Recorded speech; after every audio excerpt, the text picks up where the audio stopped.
बड़ी खबर आपको बता रखेंगे। प्रधानमंत्री नरेंद्र मोदी की मां को लेकर गाली वाले मामले में अब 4 सितंबर को एनडीए ने बिहार बंद का ऐलान कर दिया है। सुबह 7 बजे से दोपहर 12 बजे तक यह बंद रहने वाला है।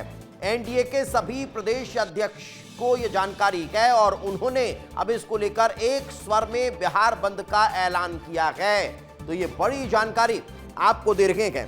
यानी अभी तो वक्त है बिहार में चुनाव होने में, लेकिन उससे पहले ही सियासी सरगर्मी तेज हो चुकी है। और इस वक्त हमारे सहयोगी राकेश चौधरी दिल्ली से हमारे साथ जुड़ चुके हैं, उन्हीं से बातचीत करते हैं।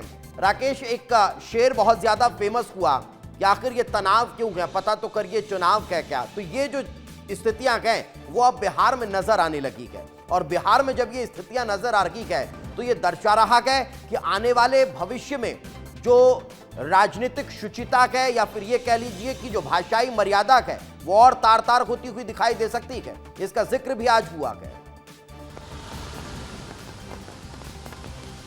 बिल्कुल दीपेश, देखिए पॉलिटिकल पंडित भी इस बात से परेशान थे कि राहुल गांधी की वोटर अधिकार यात्रा में पीएम और पीएम की मां को लेकर जो बातें कही गई उसका बीजेपी ने एजेंडा क्यों नहीं बनाया।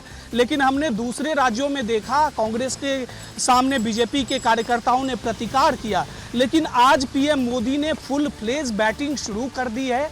पीएम मोदी ने वर्चुअल जो संबोधित कर रहे थे कार्यक्रम को, इस दौरान उन्होंने जो बातें कही है वो पूरे देश की महिलाओं की अस्मिता से इस सवाल को जोड़ दिया है। तो अब लगने लगा है कि बिहार में बीजेपी भी अब फुल फ्रंट पर बैटिंग करने को तैयार है। और इसी कड़ी में एनडीए ने ऐलान किया है कि 4 सितंबर को सुबह 7 बजे से 12 बजे तक बिहार बंद रहेगा। यानी कि कांग्रेस और आरजेडी के मंच से जो पीएम मोदी का अपमान किया गया उसका बदला लिया जाएगा, प्रतिकार किया जाएगा। एक तरह से दीपेश ये कहा जा सकता है कि बिहार में अब एनडीए फुल फ्लेम बैटिंग करने को तैयार तो है ही, साथ ही एक राजनीतिक एजेंडा भी सेट करने को तैयार है। पिछले 13-14 दिनों में राहुल गांधी को जो एज मिला था बिहार वोटर अधिकार यात्रा के माध्यम से, अब पीएम मोदी हो या फिर अमित मालवीय हो, दोनों तरफ से अब बैटिंग शुरू हुई है। आज पवन खेड़ा को भी कटघरे में खड़ा कर दिया कि चलने दीजिए और उसके बाद फिर एकाएक उनकी रणनीति पर कैसे काम करना है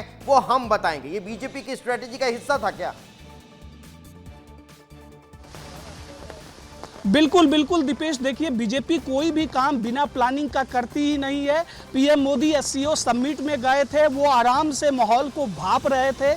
जब वो लौटे और जब बिहार की बारी आई तो बिहार की महिलाओं से सीधा संवाद किया और प्लानिंग के तहत उन्होंने अस्मिता से जोड़ दिया इसको। और दूसरी ओर जिसका एजेंडा कांग्रेस बना रही थी, राहुल गांधी लगातार वोट चोरी की बात कह रहे थे, वही अमित मालवीय ने सबूत के साथ एक ट्वीट पोस्ट कर दिया जिसमें पवन खेड़ा के 2 जगह वोटर आईडी होने का सबूत भी दिखा। उसके बाद से राहुल गांधी पर कहीं ना कहीं सवाल खड़े होने लगे हैं। अब देखने वाली बात होगी कि ये अब सियासत जो है वो किस कदर और ज्यादा आगे बढ़ती हुई नजर आती है। फिलहाल बहुत बहुत शुक्रिया इस तमाम जानकारी के लिए।